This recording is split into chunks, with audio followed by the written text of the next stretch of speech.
Everyone, welcome back to my channel shine your grades. My name is Nidhi Yadav और आज की इस वीडियो के अंदर हम क्लास 6 ज्योग्राफी का chapter 3 motions of the earth पढ़ने वाले हैं। देखो, बहुत आसान सा चैप्टर है ये, इसमें कोई इतना डिफ़िकल्ट कुछ ऐसा है नहीं जो आप लोगों को समझ में नहीं आएगा। नॉर्मल सी टर्म्स है और ऐसी चीज़ें हैं जो आप सुनते रहते हो। आज के टाइम के बच्चों को ये चीज़ें पता होती हैं, नहीं पता तो हम पढ़ लेंगे, फिर पता चल जाएगी, है ना। तो टेंशन नहीं लेनी है किसी भी चीज़ की, आसान सा चैप्टर है। ठीक है, तो देखो, सबसे पहले बताया गया है कि जो अर्थ है उसकी दो टाइप की मोशन होती है, और वो मोशन कौन सी होती है? रोटेशन और रेवोल्यूशन। तो जैसे लास्ट वाला चैप्टर था उसमें भी हमने पढ़ा था कि रोटेशन क्या होता है। जब अर्थ खुद ही गोल गोल घूमती है, मतलब वेस्ट से ईस्ट डायरेक्शन की तरफ जो घूमना होता है ऐसे करती है, वो होती है अर्थ की रोटेशन। रेवोल्यूशन क्या होती है कि जो सन के अराउंड चक्कर काटती है उसको कहते हैं रेवोल्यूशन। अब देखो, रेवोल्यूशन एक बड़ा सा वर्ड लग रहा है ना, तो मतलब ज़्यादा टाइम लगेगा। तो रेवोल्यूशन क्या हो गई, समझ लो, सन के अराउंड चक्कर काटना। और रोटेशन, रोटेशन देखो, जैसे तुम डेली करते हो ना, तुम्हारे बेंच पे होती है रोटेशन डेली। टीचर कहता है अब एक बेंच पीछे बैठोगे या आगे की तरफ करोगे, तो रोटेशन डेली हो रही है। ऐसे अर्थ भी जो डेली जो है सन राइज हो रहा है, सन जो है सेट हो रहा है, सनसेट हो रहा है और सनराइज हो रहा है, ऐसे डेली होता है। तो वो रोटेशन है जो डेली हो रही है, ऐसे गोल गोल अपनी एक्सिस पे घूम रही है। इससे इस चीज़ को समझ सकते हो, है ना। फिर उसके बाद है कि जो अर्थ की एक्सिस होती है, जो हमने पढ़ी है ना, अर्थ की एक्सिस जो होती है वो एक इमेजिनरी लाइन बनाती है, और वो एक एंगल बनाती है 66 डिग्री का उसके ऑर्बिटल प्लेन के साथ। अब ये एक्सिस क्या है, ऑर्बिटल प्लेन क्या है, वो देखो दिखाते हैं आपको। तो देखो, ये हमारी अर्थ है, ये इसका एक इमेजिनरी डायग्राम है। ये हो जाती है लाइन, ठीक है, बीच में से जो इंटरसेक्ट करती है। अब ऑर्बिटल प्लेन कौन सी वाली लाइन होगी? जो ऑर्बिट से बनती है और जहाँ पे अर्थ की रोटेशन का लिए होती है। ये सब इमेजिनरी है, सच्ची में ऐसी कोई लाइन जो है वो है नहीं। ठीक है, ये जो है ये अर्थ की एक्सिस होती है, मतलब अर्थ ऐसे टिल्टेड शेप में होती है ना। कौन सी शेप बताई थी? जियोइड शेप बताई थी अर्थ की। तो ऐसे जब होती है तो ये एक्सिस है। अब ये ऑर्बिटल प्लेन की लाइन है। अब यहाँ से अगर ट्रॉपिक ऑफ कैंसर वाली ये चीज़ नहीं देखनी है आपको, ये आपका लैटिट्यूड है। यहाँ पे कभी सोचो कोई मीट हो रहा है तो यहाँ से नहीं, तो एक इस ऑर्बिटल प्लेन से एक वर्टिकल लाइन को बना दिया। वर्टिकल लाइन कैसी होती है? खड़ी हुई लाइन। और हॉरिजॉन्टल लाइन कैसी होती है? ऐसे लेटी हुई लाइन। ठीक है, तो यहाँ ऑर्बिटल प्लेन की जो लाइन है उससे जो है एक्सिस का जो एंगल बनता है वो 66 डिग्री का एंगल बनता है। ठीक है, तो 66.5 डिग्री का एंगल जो है वो बनता है। ठीक है, समझ में आ गया ऑर्बिटल प्लेन क्या है, एक्सिस कहाँ पे है। अब देखो, दोबारा बता देती हूँ कि ऑर्बिटल प्लेन ये है जो ऑर्बिट के उधर से प्लेन आपका बनता है। अब अर्थ की जो स्पेरिकल शेप होती है, ठीक है, सबको पता है ना, स्पेरिकल जियोइड शेप होती है। तो उसको जो है हाफ पार्ट में डिवाइड कर दिया जाता है। एक इमेजिनरी लाइन ही होती है, वो भी हाफ पार्ट में डिवाइडेड होती है, जिसमें जब सन सामने होता है तो इस वाले पार्ट को लाइट मिलती है। ठीक है, और जब ये रोटेट करके ये वाला पार्ट आगे आ जाएगा तो इस वाले पार्ट को लाइट मिलेगी, और दूसरे पार्ट में जो है अंधेरा हो जाएगा। ठीक है, और वो थोड़ा ठंडा हो जाएगा, और यहाँ पे जो ये वाला पार्ट है इस पे गर्मी हो जाती है और लाइट पड़ने लग जाती है। तो अब ये जो हाफ पार्ट जो डिवाइड हो रहा है वो किससे डिवाइड होता है? वो होता है सर्कल ऑफ इल्यूमिनेशन। ये सर्कल ऑफ इल्यूमिनेशन ही है जो डिवाइड करता है कि इतने हिस्से में लाइट पड़ रही है, इतने में नहीं पड़ रही। तो ये वाली लाइन जो है ये सर्कल ऑफ इल्यूमिनेशन होती है। अब ये है ना, एक्सिस के साथ ऐसे कोइंसाइड नहीं करता। कभी कोई सोचे कि एक्सिस तो यहाँ से है, ये हाफ पार्ट है, ये ऐसा नहीं होता है। नॉर्मली जो है इतने ही पार्ट में आपकी लाइट जो है पूरी कवर हो पाती है, क्योंकि अर्थ भी तो टिल्टेड है ना। तो टिल्टेड वर्जन से देखे तो ये उसका हाफ है, बट सन के सामने से अगर देखा जाए तो इस हाफ में जो है आपको लाइट मिल रही है, इस हाफ में आपको लाइट नहीं मिल रही है। ठीक है, अब अर्थ को जो है एक रोटेशन, नॉट रेवोल्यूशन, सन के अराउंड पूरे की बात नहीं हो रही है, अपनी ही एक्सिस पे घूमने पे इस सरफेस को दोबारा से आगे लाने के लिए 24 घंटे लगते हैं, और इस रोटेशन के पीरियड को कहा जाता है अर्थ डे। क्यों? क्योंकि अर्थ रोटेशन कर रही होती है, और ये रोटेशन अर्थ एक डेली मोशन में करती है, ये अर्थ का डेली मोशन है। फिर उसके बाद यार सोचते होगे तुम लोगों के दिमाग में भी क्वेश्चन आता होगा कि क्या होगा कि अगर अर्थ जो है ऐसे रोटेट ना करे तो पता है फिर क्या होगा कि जो अर्थ का पार्ट, मान लो अगर अर्थ ने रोटेशन बंद कर दी, ये वाला पार्ट है, और मान लो यहाँ पे इंडिया भी आ रहा है, इंक्लूड हो रहा है, और ये पिछला पार्ट है जहाँ पे कभी भी सनलाइट आएगी नहीं, यहीं पे रुक गई अर्थ और ऐसे ही रोटेट रिवॉल्व करे जा रही है, ठीक है, सन के अराउंड इसी सरफेस से।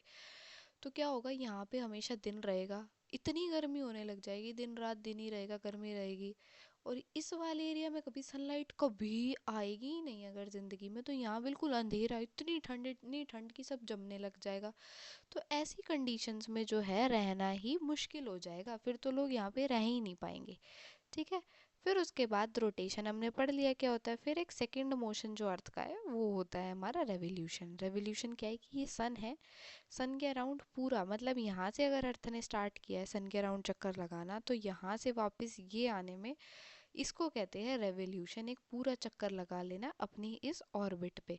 तो इसके लिए कितना टाइम लेती है, 365 डेज और 6 घंटे, 1/4 है ना, तो दिन में 24 घंटे होते हैं, उसको 4 पार्ट्स में डिवाइड कर दिया तो मतलब 365 डेज लेती है और 6 घंटे लेती है। 6 4 जा 24 होता है ना, इतना तो पता होगा है ना। तो अब मान लो हमें न्यू ईयर मनाना है, तो न्यू ईयर एक्चुअली में अगर हम मनाने लगे तो कैसे मनेगा कि 1 साल हो गया, 1 जनवरी आ गई, ठीक है, और उसके बाद 6 आवर्स वेट करना पड़ेगा, मतलब सुबह के 6 बजे तक आपको वेट करना पड़ेगा, तब आप न्यू ईयर मनाओगे। पर हम तो 12 बजे मनाते हैं। ऐसा हम क्यों करते हैं? क्योंकि जो ये 6 घंटे हैं, हम ना 4 साल के 6 घंटे को जोड़ लेते हैं, ठीक है, 4 साल के 6 घंटे को जोड़ा, और फिर जो एक अगला 5वां साल आने वाला होता है, उसकी फेब्रवरी के अंदर जो है हम कितने डेज बना देते हैं, 29 डेज बना देते हैं। और वो 29 डेज क्या रिप्रेजेंट करता है कि हाँ सच्ची में अर्थ को अब इतने साल हो गए हैं रोटेट करते करते, ठीक है।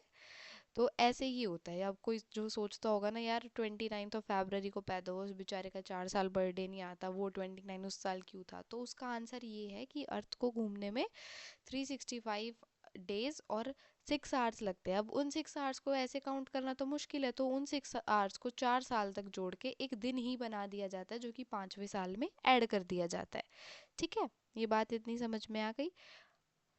उसके बाद जो है वो वाला ईयर जो 5वां साल होता है ना, जिसके अंदर 366 डेज, अब एक डे फालतू हो गया तो 366 डेज हो गए, तो उस ईयर को कहा जाता है हमारा लीप ईयर। समझे? अब देखो इस शेप को, देखो जो ऑर्बिट की शेप है वो एक तरह से आपको ओवल जैसी शेप दिख रही है, ये सॉरी ये पेन ऐसे चल रहा है, बट ये आपको एक ओवल जैसी शेप दिखाई दे रही होगी। अब ये वाली शेप ना हमेशा याद रखना, इस शेप को कौन सी शेप कहते हैं, इलिप्टिकल शेप। ये क्या है, ये एक इलिप्स है, ऐसी वाली ये जो शेप है। तो अर्थ के ऑर्बिट, कभी भी पूछा जाए कि अर्थ के ऑर्बिट की, ऑर्बिट क्या है जिस पे वो रिवॉल्व और रोटेट कर रहा है ना, उस ऑर्बिट की शेप कौन सी है, तो इलिप्टिकल शेप है, शेप ऑफ अ इलिप्स है, ठीक है। अब आगे का जो है वो इस इमेज से समझो, ठीक है। तो सबसे पहले देखो, हमें पता है वेस्ट से ईस्ट जो है रोटेट करती है अर्थ। तो देखो सबसे पहले ये वाली पिक्चर देखो। अब इस पिक्चर में क्या समझ में आ रहा है कि जो नदन हेमिस्फेयर है वो सन की तरफ टिल्टेड है ना। ये ऊपर वाला जो हेमिस्फेयर है ये इस तरफ टिल्टेड है, इधर की तरफ। और ये जो साउथ वाला है, ध्यान से देखो, साउथ वाला जो है इधर की तरफ है। तो जो सन की रेज है ना वो डायरेक्ट यहाँ ट्रॉपिक ऑफ कैंसर पे पड़ रही होती है। तो इस टाइम पे नदन हेमिस्फेयर के अंदर बहुत ज़्यादा गर्मी हो जाती है, ठीक। तो देखो सबसे पहली बात तो ये देखो, इसको छोड़ो, इससे पहले ये समझो कि हम जो है यहाँ पे अलग अलग जो है मौसम एक्सपीरियंस करते हैं, है ना, डिफरेंट सीजन एक्सपीरियंस करते हैं। अभी एक्सपीरियंस क्यों करते हैं? क्योंकि अर्थ की डिफरेंट पोजीशंस जो है उनमें चेंज आ रहा है। अब वो कैसे हो रहा है, क्या हो रहा है, हम बेसिकली जो है 4 सीजन एक्सपीरियंस करते हैं, spring, autumn, summer and winter, ठीक है। तो अब वही क्या अर्थ की पोजीशन उस टाइम होती है, क्यों हम ऐसे एक्सपीरियंस करते हैं, वो हम पढ़ रहे हैं, ठीक है। तो देखो अब यहाँ पे जो है नदर्न हेमिस्फेयर इस तरफ टिल्टेड है और सदर्न हेमिस्फेयर इस तरफ है, तो सन की रेज जो है यहाँ डायरेक्ट पड़ रही हैं, अब डायरेक्ट नदर्न हेमिस्फेयर में पड़ रही हैं और उससे भी ज़्यादा डायरेक्ट पड़ेंगी ट्रॉपिक ऑफ कैंसर। कौन सा लैटिट्यूड था ये बताओ जल्दी कमेंट बॉक्स में, कितने डिग्री पे था। ठीक है, तो यहाँ पे क्या हो जाएगी, बहुत ज़्यादा गर्मी हो जाएगी। और 21 जून वाला दिन वो होता है जहाँ पे जो है नदर्न हेमिस्फेयर में बिल्कुल सन की डायरेक्ट सन रेज पड़ती हैं। और इसको ना 21 जून को जो है सबसे बड़ा दिन भी कहा जाता है, क्योंकि सबसे ज़्यादा डे लाइट रहती है इस दिन की। और जो ये हम पढ़ रहे हैं कि समर नदर्न हेमिस्फेयर में ज़्यादा है सदर्न में नहीं है, तो इस वाले को क्या कहा जाता है, तो इसको कहा जाता है समर सॉल्स्टिस। ठीक है, मतलब समर है नदर्न हेमिस्फेयर में, तो समर सॉल्स्टिस। ओके। अब नॉर्थ हेमिस्फेयर में गर्मी है, साउथ में सर्दी है। अब देखो यहाँ पे जाते हैं अगर हम विंटर सॉल्स्टिस की तरफ, तो यहाँ पे जो है सदर्न हेमिस्फेयर जो है सन की तरफ टिल्टेड है और नदर्न हेमिस्फेयर जो है उसके अगेंस्ट टिल्टेड है। तो यहाँ पे जो है सन की वर्टिकल रेज पड़ रही होती है सदर्न हेमिस्फेयर तक, ठीक है, यहाँ तक पहुँचते पहुँचते ऐसे। तो इस टाइम पे जो है सदर्न हेमिस्फेयर ज़्यादा डे लाइट ऑब्जर्व करता है, मतलब ज़्यादा लंबा दिन रहता है। और वहीं नॉर्दर्न हेमिस्फेयर जैसे कि हम जहाँ रह रहे हैं वो इंडिया का नॉर्थ है, ठीक है, इस बात को कंफ्यूज मत हो जाना कभी, कई बार आप ऐसे सोचने लग जाते हो यार ये सब क्या हो रहा है।